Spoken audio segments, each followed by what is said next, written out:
What's going on, guys? Welcome to today's video. Today I want to be going over some of the most important things that you need to be aware of if you are trying to lose some body fat. So many people get this stuff wrong time and time again, so I want to make this as clear as I possibly can for you guys to understand. So in no particular order, let's do this. So the first thing is, when it comes to training in the gym, you have to still be training as heavy as you possibly can. I think a lot of people get this idea that when they want to lose body fat, they just drastically reduce the weight that they're moving in the gym and instead just do a shit ton of reps and sets because they have this toning mentality.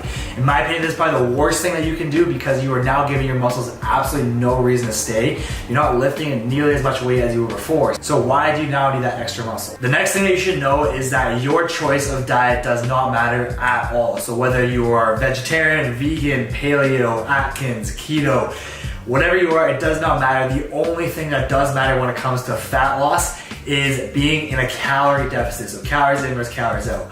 You will not lose weight on any of those diets if you are not in a calorie deficit. The only reason that keto works, for example, isn't because you're cutting out carbs. It's because the elimination of those carbs will drastically reduce your calories. So at the end of the day, the only thing that matters is being in a calorie deficit when it comes to fat loss. The next thing you should know is, when it comes to fat loss, I would recommend first dropping your calories. Once you've plateaued on there, then I would start incorporating cardio. A lot of people make the mistake of drastically reducing their calories and doing like half an hour to an hour of cardio every single day. Yes, you will lose weight initially for the first couple of weeks, but once you plateau, it's gonna be extremely hard to create a further deficit because you're already doing so much on both the nutrition side and the cardio side. Next is, being in a slight calorie deficit over a prolonged period of time will do wonders in preserving muscle mass during your cut.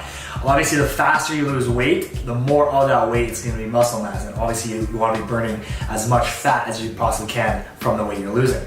So it is much better to do a slight calorie deficit over a long period of time versus a short and aggressive cut. It'll also be much more enjoyable to do it that way. The next thing is, you should be prioritizing big compound movements such as your squat, bench press, rows, pull-ups, stuff like that, over your isolation movements, stuff like bicep curl, tricep extensions, because those compound movements are going to burn significantly more calories than any isolation movements. So always start with your big compound movements and then finish off the workout once you're already fatigued with isolation work. Now, when it comes to your nutrition, I would highly recommend trying to eat most of your diet from foods that are in their natural states.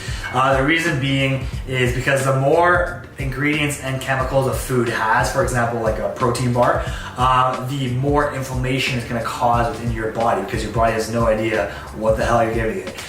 So obviously, the more inflammation you have, the slower your rate of progress with fat loss will be. Now, when it comes to cheat days, I would highly recommend utilizing a refeed day and not a cheat day, because what's the point of dieting all week and losing all this body fat just so you put it back on the weekend because you're eating like absolute shit? So I would instead recommend using a refeed day, because this is a much more structured approach. This will help you raise your leptin levels, which is the hormone that drops over the course of your cut because you're giving your body less calories. So refeed days are much more structured, and it'll actually help you with your progress when it comes to burning fat.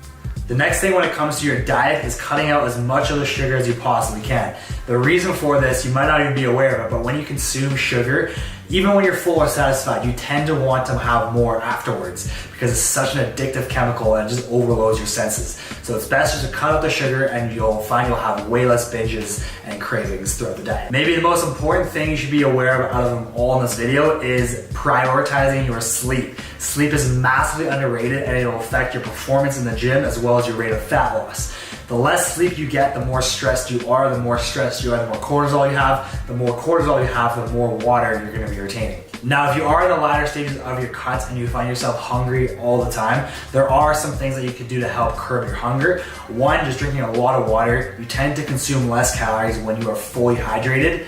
Two, drinking coffee. Any caffeine is an appetite suppressant. Three, stuff like sparkling water really helps to curb hunger. And then another one could be brushing your teeth or using mouthwash, because the last thing I want to do after I brush my teeth is consume more food. So that's the video for today, guys. I hope you got something out of it. If you did, make sure to leave a thumbs up, subscribe to the channel if you haven't already, and I'll catch you guys in the next one. Peace out.